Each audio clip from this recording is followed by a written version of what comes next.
আমার সামনে যে চারাটা দেখতে পাচ্ছেন এটা হচ্ছে উচ্চ মূল্যের ফসল চুইঝালের চারা। এটার বয়স কিন্তু আজকে 2 মাস। এখান থেকে 2 মাস আগে আমরা এটা রোপণ করেছিলাম। দেখতে পাচ্ছেন 2 মাসেই কিন্তু আপনার বেশ বেড়ে সেড়ে উঠেছে। আমরা কিন্তু একেবারে বড় গাছ রোপণ করেছিলাম ওরকম না।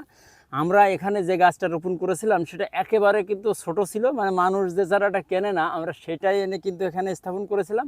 কারণ আমাদের এই চুইঝালের নার্সারি বাংলাদেশের বিভিন্ন জায়গায় আমরা চুইঝালের চারা সম্প্রসারণ করে থাকি।